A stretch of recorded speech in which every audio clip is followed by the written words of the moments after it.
அடிக்காதே அடிக்காதே அடிக்காதே அடிக்காதே அடிக்காதே அடிக்காதே வேண்டும்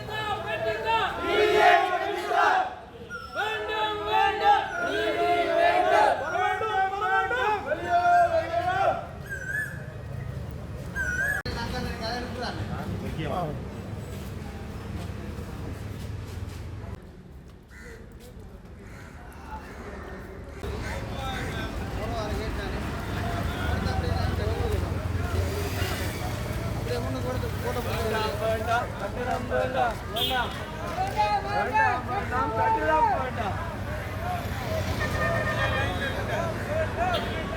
இது கண்காணிக்கப்படாமல் இருக்கு. ஸோ உங்கள் கண்காணிப்பில் இந்த மனுவை கொண்டு நாங்கள் கொடுக்க போகிறோம். சரி, முடிவு வந்து உங்களுக்கு கவிசான்னு சொல்லுங்கள். சரியா?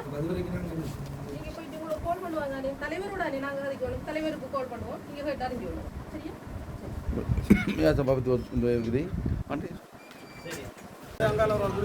மண்முனைப்பட்டு ஆரையம்பதி பொதுச்சந்தை வியாபாரி என்ற அடிப்படையில் பொதுவான ஒட்டுமொத்த வியாபாரிகளும் எதிர்நோக்குற பிரச்சனைகள் சம்பந்தமாக இது அனைத்தையும் நாங்கள் எழுத்து மூலமாக ஆரையம்பதி பிரதேச தவிசாளருக்கு நாங்கள் அந்த கடிதத்தை சமர்ப்பித்திருந்தோம்.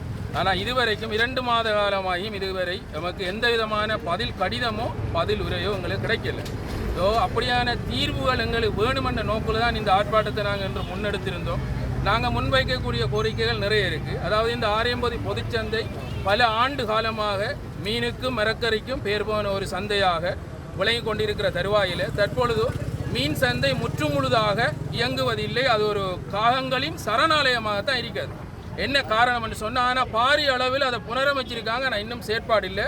அது ஒரு வீணற்ற ஒரு புனரமைப்பு. அதற்காக செலவழித்த நிதிகள் நிட்டும் வீணான ஒரு செயற்பாடு. அதை தாண்டி ஒரு பிரச்சனை எங்களுடைய பொதுச்சந்தைக்கு எங்களுடைய களஞ்சிய அறைகள் மிக பாரிய செலவில் புனரமைச்சிருந்தாங்க.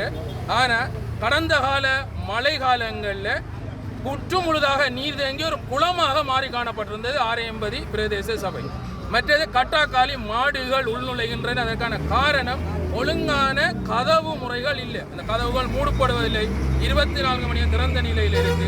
மற்ற முக்கியமான வசதி, இந்த ஆரையம்பதி வியாபாரிகள் தம்புள்ளைக்கு சென்று தம்புள்ளை இந்த மரக்கறிகள் எடுத்துக்கொண்டு விடியக்காலையில் தான் நாங்கள் இந்த ஆரையம்பதி பொதுச்சந்தைக்கு வருவோம். அந்த சமயத்தில் ஒரு மலசலம் கழிக்கிறதுக்கு ஒரு சிறுநீர் கழிக்கிறதுக்கான எந்த ஒரு வசதியும் இல்லை. சரி, நாங்கள் ஆம்பளையில் ஏதோ அட்ஜஸ்ட் பண்ணி எங்களை போகலாமன்ட்டு வைத்தா இங்கே நிறைய பெண் வியாபாரிகள் இருக்காங்க. இந்த பெண் வியாபாரிகள் விடிய காலம் 4 மணியிலிருந்து மதியம் 3 மணி வரைக்கும் ஒரு சிறுநீர் கழிப்பதற்கோ ஒரு மலசலம் கழிப்பதற்கு எங்கே போகிறாங்க? ஒரு கதவு இல்லை, டாய்லெட்டில் முக்கியமான குடிநீர் வசதி இல்லை. பைப்புகள் இருந்தும் அதை உடைச்சு வேறு தேவைகள் நாங்கள் நிர்மாணிக்கோம். நாங்கள் இந்த பொதுச்சந்தையை புனரமைக்க போகிறோம் என்ற பேரில் வேறு விதமான செயற்பாடுகள் ஈடுபட்டு கொண்டிருக்காங்க. மற்றது காலகாலமாக என்ன சொல்கிறது, மர மேசையில் தான் இவங்க வியாபாரம் செஞ்சுருக்காங்க. ஒரு ஆளுக்கும் ஒரு 14 அடி 15 அடி 12 அடி இப்படியான மேசைகளில் தான் இந்த வியாபாரம் காலகாலமாக நடந்து கொண்டிருக்கு. இப்போ ஒரு அபிவிருத்தி என்ற ஒரு போர்வையில் சீமந்த கட்டிட முறை, அதுவும் ஒரு குறுகிய ஒரு 7 அடி முறையிலான அந்த நடைமுறையை கொண்டு வரதுக்கு இருக்காங்க. அதன் பிரதான நோக்கம் என்னென்னது நாங்கள் அறியல. ஆனால் நிச்சயமாக அதில் ஏதாவது ஒரு நோக்கம் இருக்கும். அபிவிருத்தி என்ற பேரில் புது அபிவிருத்திகளை கொண்டு வராமல் எங்களுக்கு இருக்கிற குறைபாடு அபிவிருத்திகளை செஞ்சு தந்தாலே போதும். இதைத்தான் நாங்கள் நியாயமான முறையில் இந்த ஆர்ப்பாட்டம் மூலம் தெரிவிக்கிறோம். இதற்கும் எங்களுக்கு தீர்வு கிடைக்கான்னு தெரியும். இருந்தும் நாங்கள் இந்த மீடியாவை நம்புகிறோம். இந்த மீடியா மூலம் எங்களுக்கான உரிய தீர்வுகள் நிச்சயமாக கிடைக்கும் என்று நம்புகிறோம்.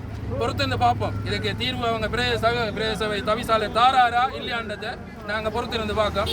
இல்லை இப்போ இந்த ஆர்ப்பாட்டத்தையும் போனா போது என்ற போர்வையில் விட்டாருன்னு சொன்னால் இதை மாதிரி ஒரு பாரிய ஒரு கண்காணிப்பு போராட்டத்தை நாங்கள் அடுத்த நிச்சயமாக நடத்துவோம். மேலதிக செய்திகளுக்காக எமது யூடியூப் தளத்தை சப்ஸ்கிரைப் செய்யுங்கள்.